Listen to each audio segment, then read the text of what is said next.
student, good morning. Today we will learn Sanskrit chapter 3rd.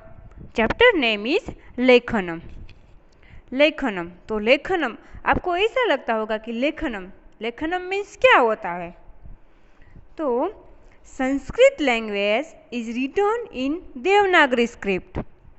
Sanskrit language है वो Devanagari script में लिखी जाती है और हम लेखनम को इंग्लिश में बोलेंगे writing.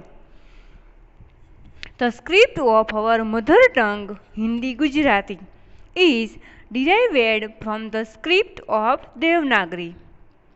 Accept shirorekha, some alphabets are written as they are written in Devanagari. So their recognition's introductions is easy. Curves of some letters are different.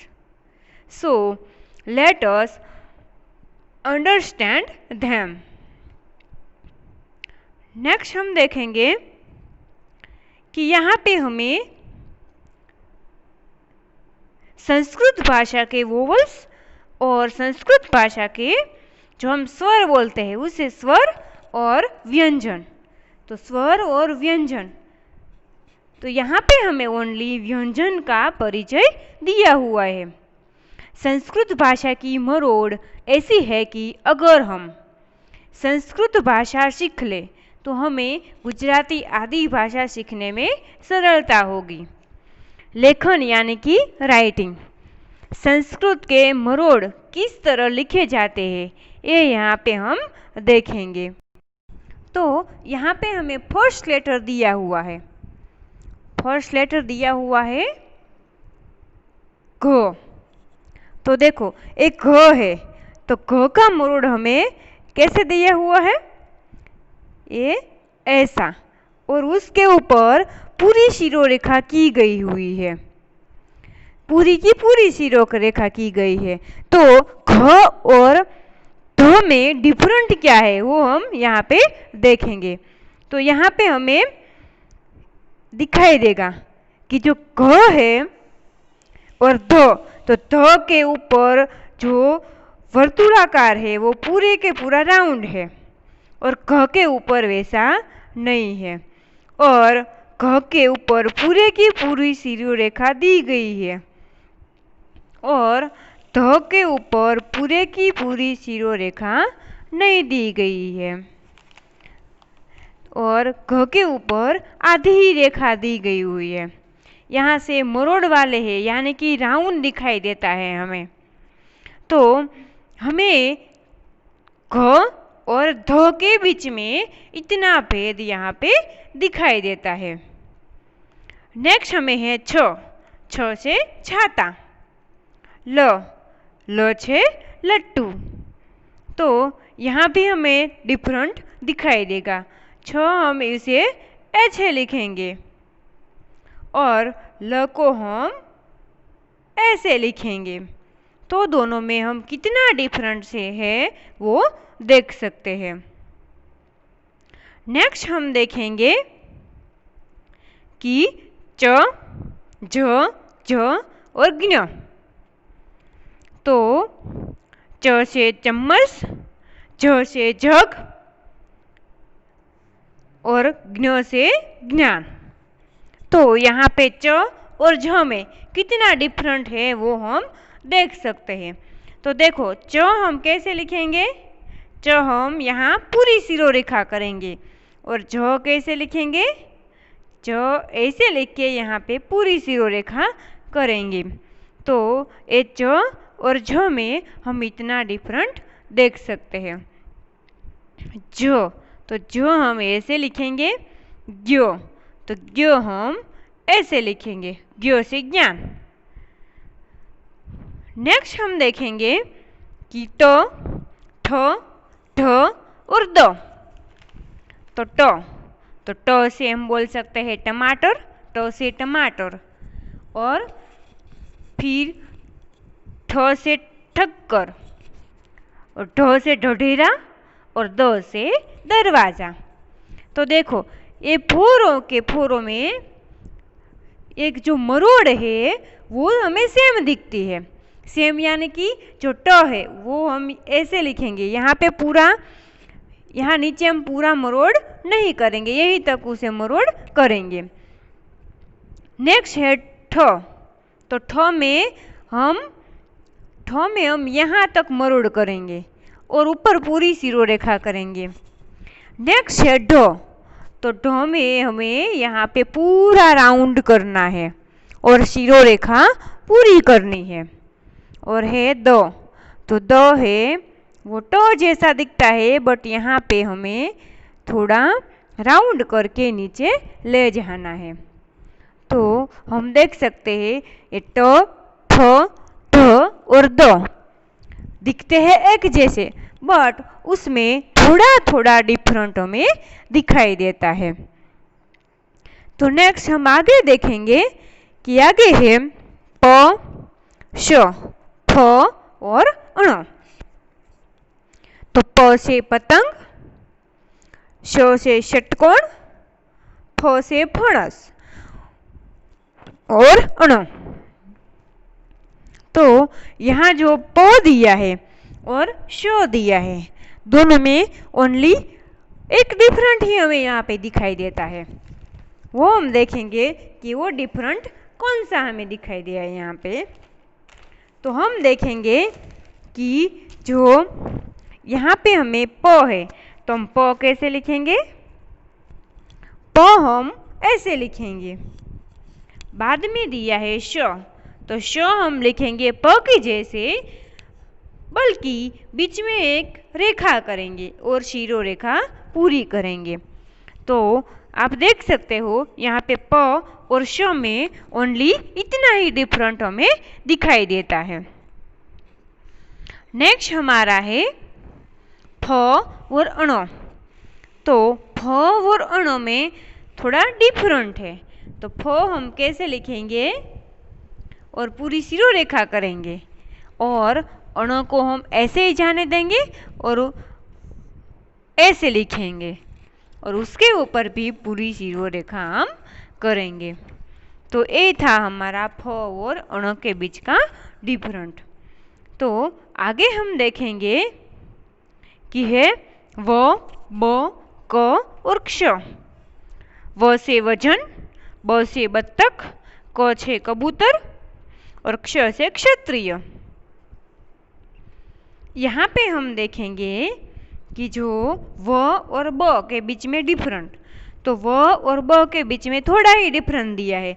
जैसे हमने प और श के बीच में डिफरेंट देखा, वैसे ही यहाँ पे हमें व और ब के बीच में डिफरेंट दिया हुआ है।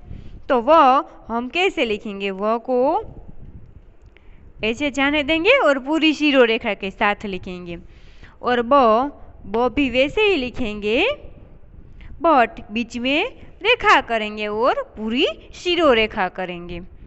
तो ये था व और ब के बीच का डिफरेंट।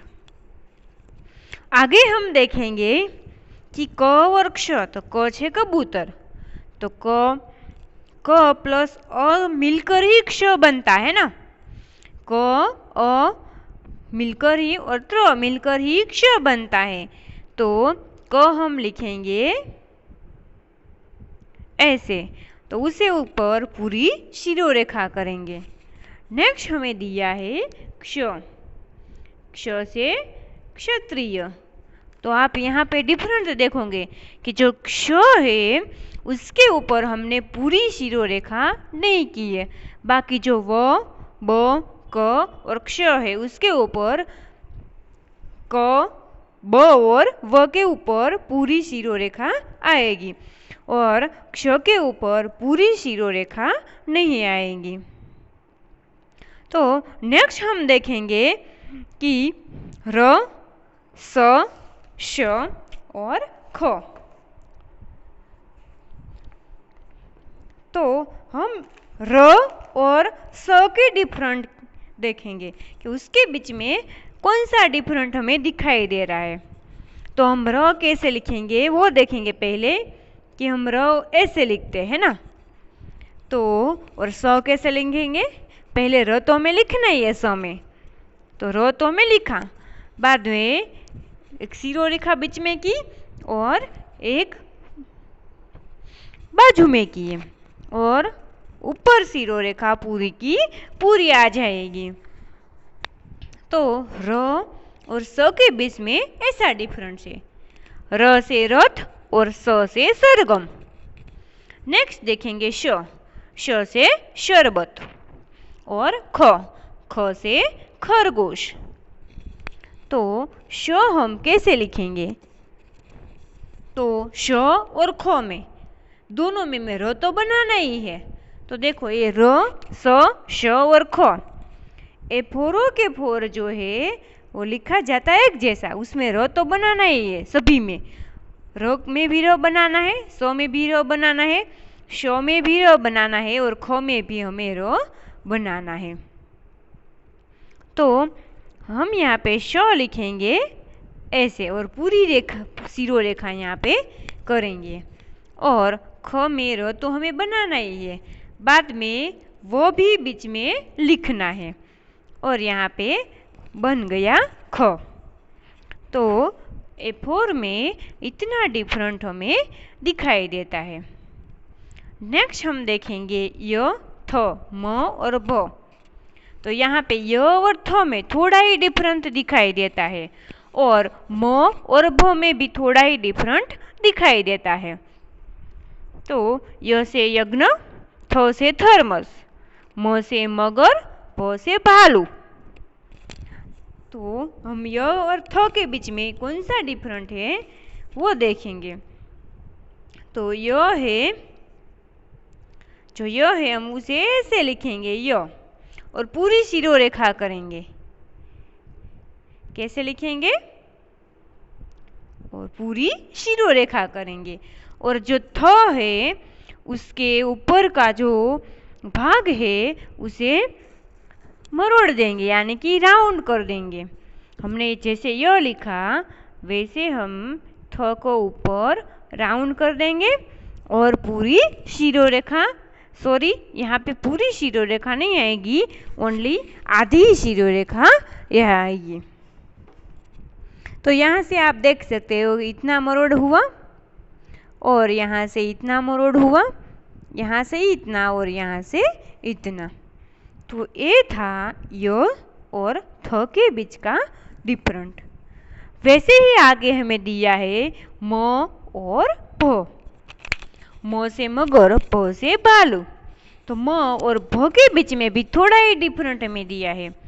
जैसे हमने देखा कि य और थ के बीच में ओनली थ में हमें जो आगे का भाग है उसे ओनली राउंड करना है, वैसे भी म का जो आगे का भाग है उसमें राउंड करके हम भ बनाएंगे।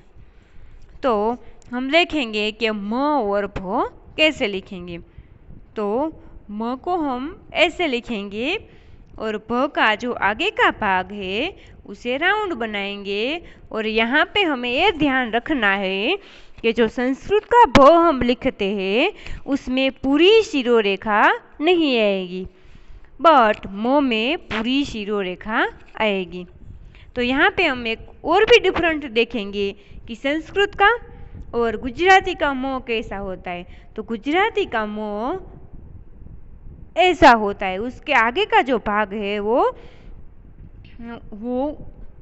पूरा मरोड़ दिया हुआ है, और जो संस्कृत का जो म है वहाँ पे हमें ओनली ऐसे ही करके शिरो रेखा कर देनी है। तो यहाँ पे हमें ये ध्यान रखना है कि संस्कृत का म और गुजराती का म बीच में क्या डिफरेंट रहता है। नेक्स्ट हम देखेंगे ड, अंक, झ और ह। तो ड से डकल, डाकलू, झ से झरना और ह से हंसना, और झ से झरना और झूला भी हो सकता है। तो यहाँ पे हम देखेंगे कि जो ड है उसके बीच में क्या डिफरेंट रहता है। तो ड हम ऐसे लिखेंगे और पूरी शिरो रेखा करेंगे। और अंक, अंक वैसे तो कोई भी वर्ड में यूज़ नहीं होता है, बट संस्कृत का आप कोई भी ऐसा शब्द लो, कोई भी ऐसा वर्ड देखो, तो उसमें बीच में ये अंक दिया जाता है, तो उसे हम बोलते हैं अंक। तो हम उसका एक एग्जाम्पल देखेंगे कि यानी कि हमें ऐसा दिया है अंकोनी, तो क्या आया अंकोनी, तो कैसे लिखना है हमें फिर ये अंक है वो बीच में डॉट करना है, डो जैसा दिखता है, और क नीचे लिखना है और नी, तो क्या हो गया अंकनी। तो ये ओनली बीच में ही यूज होता है, बाकी कहीं पे ये यूज होता नहीं है। नेक्स्ट हम देखें ज से झरना, तो यहाँ पे भी हमें जो ई होता है अ आ ई, तो ई बनाना है पहले हमें, और बीच में रेखा करके ऊपर पूरी सीरो रेखा करनी है, ज से झरना। और ज और ह में थोड़ा ही डिफरेंट दिखाई देता है, यहाँ पे हमें ओनली ऐसे कर देना है, ह से हरण या से ह से हंसना। तो ये था हमारा ज और ह के बीच का डिफरेंट। नेक्स्ट हम आगे देखेंगे कि त और न, क और त्र, तो त और न के बीच में कितना डिफरेंट है वो हम आज देखेंगे। तो पहले हम देखते हैं कि तो हम कैसे लिखेंगे, ऐसे लिख के ऊपर पूरी सीरो रेखा करनी है। फिर नेक्स्ट है न, तो त और न के बीच में थोड़ा डिफरेंट है, न का जो आगे का भाग है वो पूरा मुड़ा हुआ होता है और ऊपर सीरो रेखा होती है, तो ये हो गया हमारा न, और ये था तो। नेक्स्ट दिया है कि ग और त्र, तो ग का जो आगे का भाग, नीचे का जो भाग है वो थोड़ा मुड़ जाएगा, राउंड कर देंगे और ऊपर पूरी सीरो रेखा आ जाएगी। और यहाँ पे हम एक बात ध्यान रखनी है कि जो ग का ऊपर का भाग है और नीचे का भाग राउंड कर देना है, और ऊपर का भाग जो है वो पूरी सीरो रेखा के साथ जुड़ जाना चाहिए। ऐसे हम लिखेंगे ग, तो गुजराती में हम ग कैसे लिखते हैं, ऐसे पूरा मरोड़ देते हैं, बट हमें ये ध्यान रखना है कि जो संस्कृत में ग हम लिखते हैं वो कैसे करना है, ऊपर सीरो रेखा के साथ जुड़ जाना चाहिए, ऐसे हम लिखेंगे ग। नेक्स्ट है त्र, तो त्र का जो दोनों भाग है वो ऐसे जोड़ देना है और ऊपर पूरी सीरो रेखा कर देनी है, तो ये था हमारा त्र। तो नेक्स्ट हम देखेंगे कि अ आ ई, तो ये थे हमारा वोवल्स, अ आ ई उ, और उ ए और रू और लू, ये है हमारा वोवल्स। संस्कृत भाषा में 22 वोवल्स दिए हैं, और व्यंजन कितने दिए हैं हमें, 33 दिए हुए हैं। नेक्स्ट हम देखेंगे कि अ और आ के बीच में हमें क्या डिफरेंट दिया हुआ है। कॉन्सोनेंट्स हमें 33 दिए हैं और वोवल्स 13 दिए हुए, तो अ और आ के बीच में हम डिफरेंट देखेंगे कि जो अ है उसे हम ऐसे लिखेंगे, उसके ऊपर पूरी सीरो रेखा नहीं आएगी, और आ है उसमें हम एक मात्रा और लगाएंगे और पूरी सीरो रेखा नहीं आएगी, तो इसे हम बोलते हैं अ, इसे बोलते हैं आ। फिर ई और ई, तो यहाँ पे दोनों तो ई हुआ ना, तो जो ये फर्स्ट ई है हम बोलेंगे छोटा ई, और ये सेकेंड ई है उसे बोलेंगे हम बड़ा ई, छोटा और बड़ा। नेक्स्ट हम देखेंगे ऊ और ऊ, तो उसके बीच में क्या डिफरेंट है वो हम देखेंगे कि ऊ है उस हम ऐसे लिखेंगे और दूसरा ऊ है उसे हम ऐसे लिखेंगे, तो दोनों के बीच में थोड़ा ही डिफरेंट दिखता है। तो यहाँ पे जो फर्स्ट है उसे हम छोटा ऊ बोलेंगे और सेकंड है उसे हम बड़ा ऊ बोलेंगे। नेक्स्ट है ए और ए, तो दोनों को तो बोला जाता है ए, परंतु यहाँ पे जो फर्स्ट हमें दिया है उसे हम बोलेंगे छोटा ए और सेकंड दिया है उसे बोलेंगे बड़ा ए। नेक्स्ट देखिए दिया है रू, तो रू से ऋषि, तो उसे हम कैसे लिखते हैं एक बार देख लेंगे। रू से ऋषि। तो ये था हमारा संस्कृत भाषा का vowels and consonants.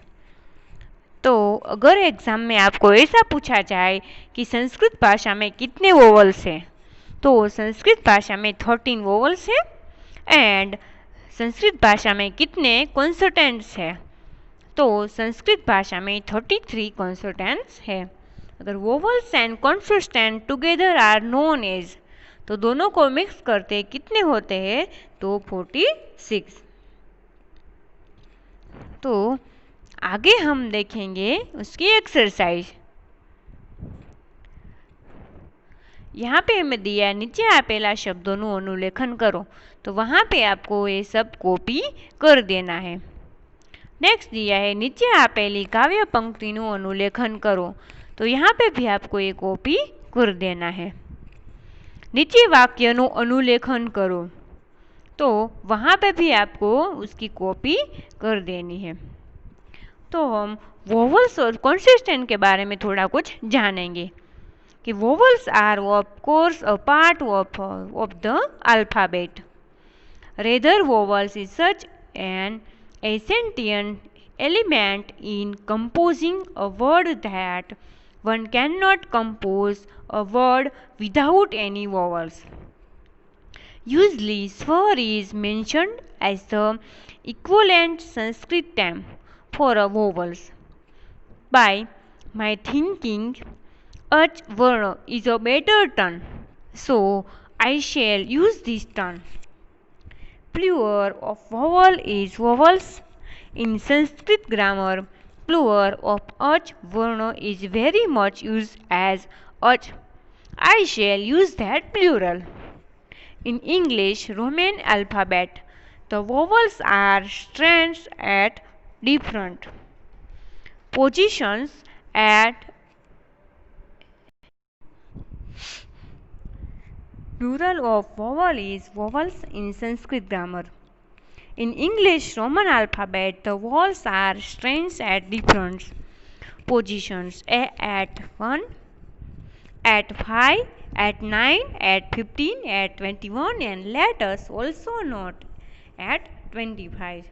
In Sanskrit there are 13 vowels all in one strings: a, e, u, ru, lu, a, o or o. Note the spelling used above are the spelling which output the ach when using Google input tools. Every letter in the alphabet is basically a sound element, a phoneme and vowel. A vowel's ach varna is phoneme which can be pronounced by itself even when it is not accompanied by another phoneme. The consonant phonemes can be pronounced clearly only if either preceded or followed by a vowel phoneme. Ach varna, this mention of consonant phonemes is only for a comparative understanding of vowels, phonemes and consonant phonemes, but we shall keep focus of vowels ach only. It would be good to consider 13 ach by classifications as shown in the next slide. तो ये था हमारा chapter 3 writing. तो संस्कृत में हम वो writing को कैसे लिखते हैं वो आज हमने देखा। तो आप लोगों को आप घर पे रह के अपनी नोटबुक में उसे लिखना है और लिखने की ट्राई करनी है। तो आगे का हम नेक्स्ट लेक्चर में देखेंगे। Thank you.